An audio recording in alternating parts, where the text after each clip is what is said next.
Kia ora koutou katoa, nau mai hara mai ki te Ao Hākinakina, your sports show right here on your Tribal Pulse, te kore mako o Taranaki 94.8 FM and 98.4 FM. Well, she is a wahine who has quietly but powerfully contributed to sports in Taranaki and beyond. Her journey spans grassroots sports, administration, international experiences, and deep whānau influence. On the show, we'll kōrero to her about her sporting journey, the people who helped shape her, and the moments that brought her the most joy along the way. No mai, hara mai, Pia Bailey-Nowell. Kia ora, Kaz, how are we? Kia ora, good, thank you. How are you? Very well, very, very well. I heard you've had an interesting week, but we won't go there. It's really good to have you on the show. Been looking forward to catching up with you, Kaz. And before we get started, though, ko waikoe, no he koe, just a little bit about yourself and where you're from. Kia ora koutou, te whānau, ko Pia Bailey-Nowell tōku ingoa. He uri tēnei no Te Atiawa, Ngāti Mutunga, Taranaki, o Ngāti Ruanui, Ngaitahu, Ngāti Mamoe or Kati Mamoe, down south was our Tirikatini side. And yeah, just no Waitara aho. Awesome. Well, you're very, very well known in Waitara and around the maunga. But to start us off, can you take us back to kind of where it all began for you? Like, you know, what did sport look like for you growing up in a very sporting whānau, and how did that first become part of your life? So growing up, Mum was involved in netball. She played for Te Atiawa back in the day, and my dad played rugby. When Abby, my sister, was at school, primary school, 7 years old, she started playing netball, and I was like, I want to do that too. So 5 years old, jumped on the court, playing netball. And then, wow, throughout the years, netball, basketball, softball, tried lots of other little sports like rowing. Wasn't my thing, but netball definitely was my passion growing up. So, yeah. Awesome. And what was it about netball that kind of really, you know, sparked your interest, and what made that sport in particular something that you really, really wanted to dive into? I think it was because I got to play with my friends, and I got to play with my older sister's friends, and we were just one big happy group of people, I guess. And, you know, netball definitely, or in any team sport actually, is a chance to make those lifetime friends that you can still hang out with and try and play netball with when you're in your 30s, 40s, sometimes 50s. Not quite there yet, but definitely still involved in sport with friends. Yeah. Awesome. Now, your mum comes from an education background, and what influence did she kind of have on you, and you know, both in your sport and in life more broadly? So Mum being in education was tough growing up because she was always helping everyone. So, you know, she wouldn't necessarily be home. She'd be at a sports meeting or a education meeting teaching, or she would be taking other kids home or other kids to sports practices. And we were sort of, you know, those kids that were everywhere. I even bought Mum a sticker back in the day for her car that said Mum's Taxi, because she would be literally driving us and our friends to every sports practice. But I think the biggest thing that she has taught me is that we all live a life of service, and we are there to help and support others that need help. And we can do that in multitudes of ways. Also, too giving of ourselves, can't say no. And I definitely learned all of that from my mum. But, you know, we love the lives that we lead and helping others, and sport's just one of those vehicles that we can use to do that. Beautiful. Love that. A life of service. Now, you also come from a family of whānau where your siblings have gone on to, you know, some special things in sport. And how did that environment kind of shape you? And what did you learn, you know, watching each of your siblings grow within the sporting space as well? Yeah, so in their chosen sports, you know, Abby with netball, Aaron with basketball, they work so hard to achieve all of the things that they've done, and thankfully they've been able to reach those heights of New Zealand representation. And or I think for me it's you don't have to be a player to achieve those things. I've managed to have opportunities myself in the administration space, and manage an international team to a World Cup, and be part of a lot of competitions and exciting things. But just to see the hard work that they put in to achieve their dream, and we can be along supporting them in any way that we can. That's probably the biggest thing, that I can take away from their experiences and then my own as well. Awesome. Well, definitely a gifted whānau, that's for sure. And as you mentioned, about administration, you've spent many years working behind the scenes in sport. You're obviously you're well known, for being one of those real hard workers in the background. Now, what drew you to that side of the game, and what keeps you passionate about like supporting others? You spoke before about service, but supporting others to succeed. What drives you in that admin and that background support space? Yeah, I think the biggest reason that I got into sports admin was, one, I needed a job. Two, there was one going at Netball Taranaki. So I was very lucky to step into that role. But I think just being able to share the passion that I had for the game, and to make sure that we provided opportunities for others to experience what I got to experience when I was a kid. All those people that put in those hard yards in the background that don't necessarily get noticed and are never quite thanked in the way that they should be. But, we know that there are people there doing all that hard work, especially when I was growing up. Like, I knew there were people there, but I didn't really pay attention to those people. They just made things happen. And I don't know, I just wanted to be one of those people that could make things happen for our rangatahi, our whānau, so that they got to have those great experiences too. Well, you definitely made things happen for netball in particular over many, many years. And you mentioned Netball Taranaki, and we're going to talk about Netball Taranaki and your role there shortly. But before we do, whānau, we're going to go to a short break and be back shortly.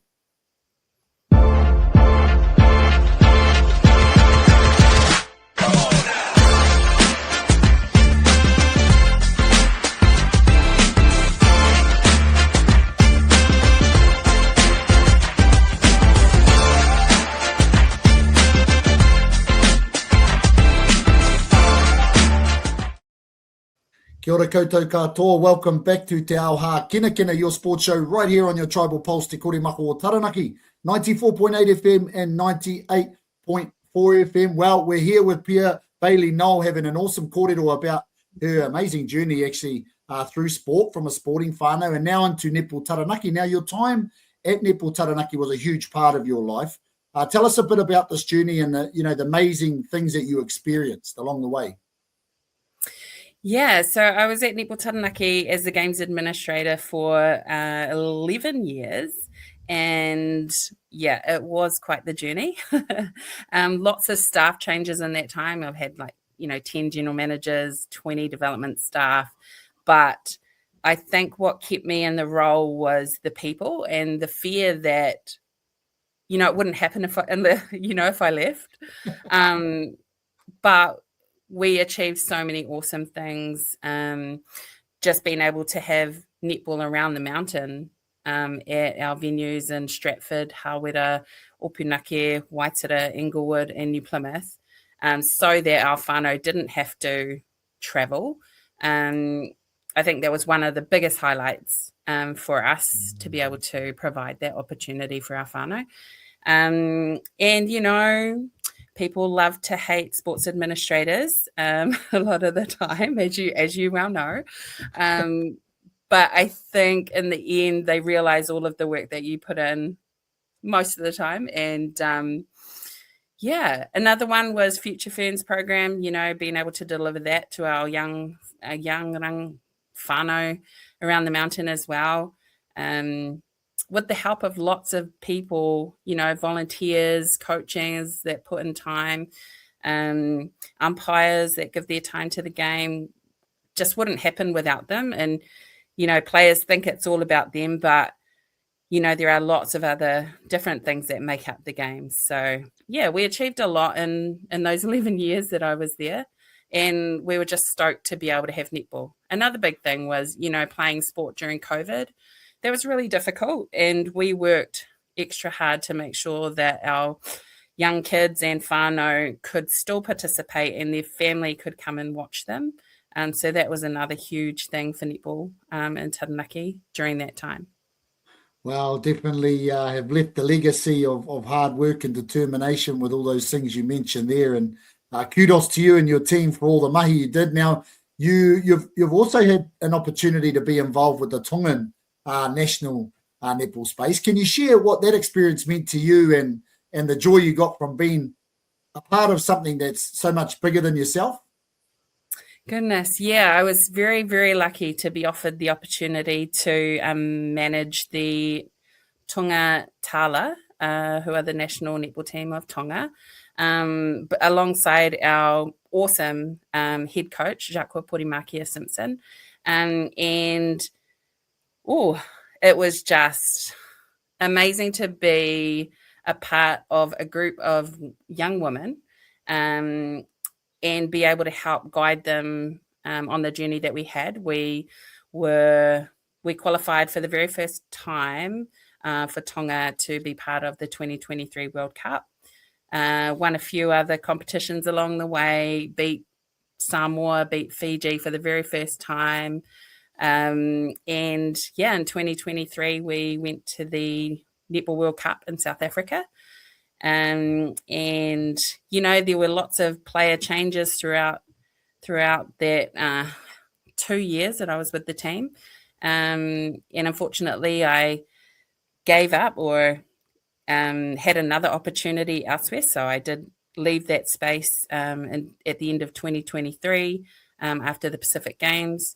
It was just such an eye-opener. You go to a place that has, not a lot of development within their country, and yet here is this team providing hope and strength after the tsunami happened in Tonga to a nation that was rebuilding. And just to, learn the culture, learn about the people, learn some sayings in Tongan, be proud to sing the national anthem, and just represent their people who are now my people.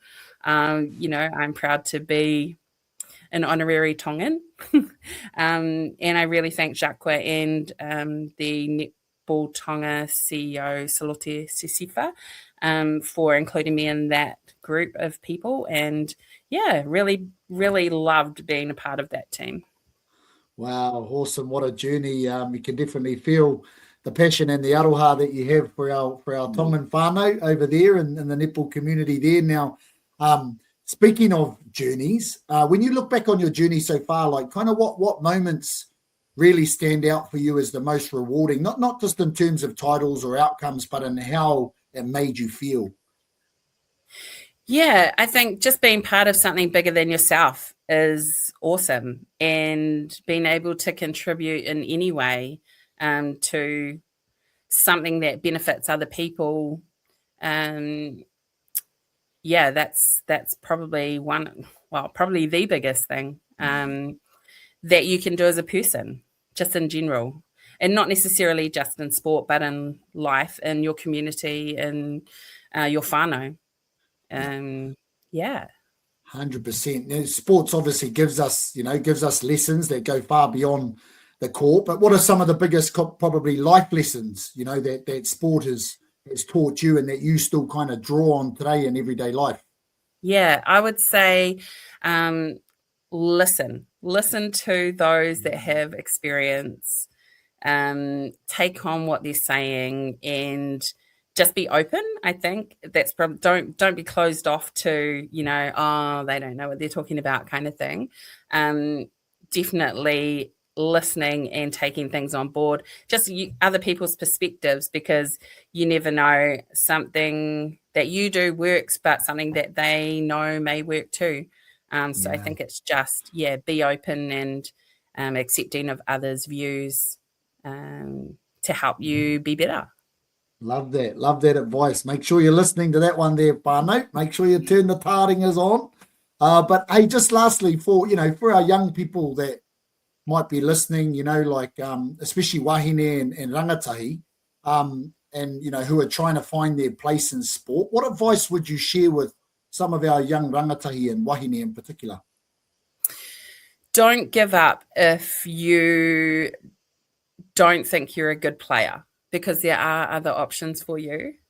My brother and sister both represented New Zealand in playing sport. And I'm proud to say that I have represented as well, just in another area of sport. You could be anything. You could be physio, you could be a manager, you could be a coach, you could be the water boy. There's lots of opportunities to represent, and you don't just have to play the sport.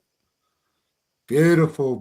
Love that. I absolutely love that. And what a way to wrap up our interview. Thank you so much for sharing your journey so openly with us. Your story is a powerful reminder that sport isn't just about on the field or on the court. It's actually about whānau. It's about life. It's identity. It's service.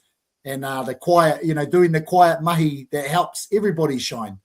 So we really appreciate all the mahi that you've done over many, many years, Pia, and we're sure that you'll continue to work within this space and help people within this space in our wider community. So ngā mihi nui ki a koe. Thank you for coming on the show.